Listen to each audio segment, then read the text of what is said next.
Now, I have dated for over a decade in Los Angeles, and I came up with some observations that I'd like to share some with you, okay? Number one, my favorite part of dating in LA is the freak out moment, okay? It's guaranteed in every relationship. It's early on where the guy freaks out, okay? It's after something intimate has been exchanged.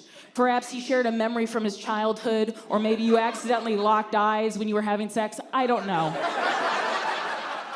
But he starts to freak the fuck out, okay? He looks like he's in a horror movie scene that he can't get out of. When it would happen to me, the guy would look at me like I was Mike Myers and he was Jamie Lee Curtis. And even though I'm inching towards him very slowly, he's freaking the fuck out, right? He's going, no, slow down, you're moving too fast. And he's throwing things in my way to slow me down. He's like, a garbage can, bookshelf, homeless person.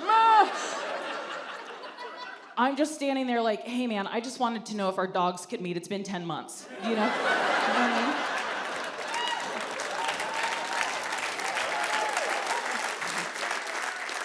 But by the look on his face, he's hearing the soundtrack to Friday the 13th.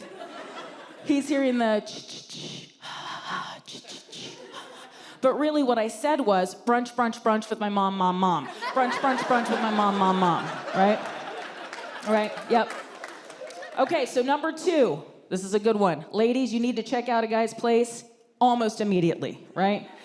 Safety first and always. But before you commit or get naked, you need to see his pad immediately.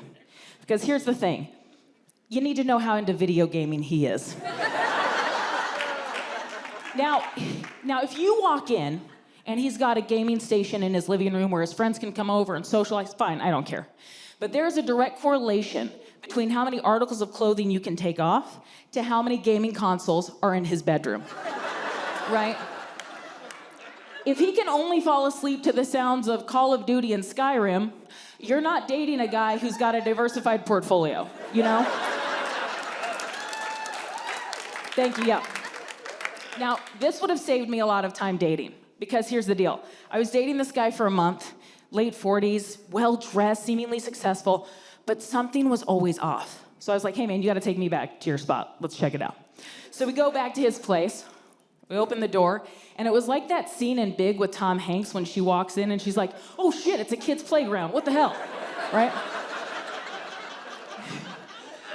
So I open the door. First of all, it's a tiny studio apartment. If I was in my 20s, fine. But I'm pushing 40 with a career, this doesn't work, okay? 2, as soon as I open the door, boom, right there, his mattress on the floor. I hit it with my toe. On the floor, not on a bed frame, not on a box spring, on the floor. And ladies, no sheets. Not fitted, not flat. He had a crumpled up sleeping bag with a broken zipper. Then you start looking around because you're like, oh, are there dead bodies? What's happening? And then you get over here and you're like, there's an Avatar poster hanging by one thumbtack. There's a beautiful china cabinet, but it's filled with action figures. I'm sorry, he corrected me and he's like, those are actually called miniatures. Things I don't give a shit about, right? Now, if it's refreshments you're looking for, fear not.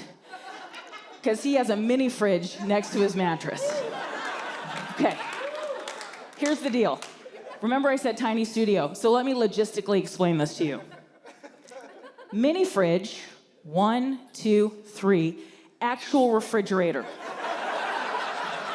Mini fridge, actual refrigerator. You guys, if he's too lazy to get up and walk 3 feet, the chances of him providing for a family or finding my fun button are dismal. You know?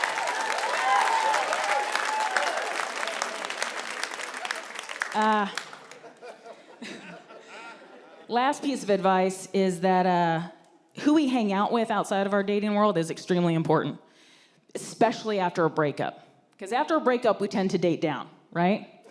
And we need our friends to be our radar. Here's the deal. After a breakup, you're not gonna go after the Margot Robbies and the Chris Evans anymore. That's what I call the Mount Everest. You just got your heart broken. You're gonna lower it, play it a little safer. You're gonna be hanging around like Mount Whitney or Half Dome, okay? Or if you're like me, who plays it really safe after a breakup, parking lot of Chipotle, okay? So basically, I'm dating Schmeagol from Lord of the Rings at this point, okay? Because he's not gonna leave, right? So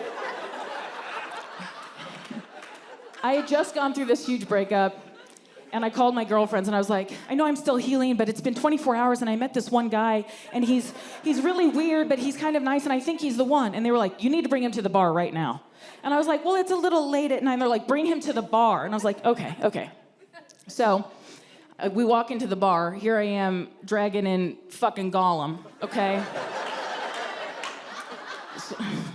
Dragging in Gollum, and 60 seconds, guys, no more than 60 seconds. My girlfriends have come up, separated us, sent him home in a lift, grabbed me a Sauvignon Blanc, sat me down and said, girl, we need to work on this self-esteem because this shit ain't happening again, okay? Yes.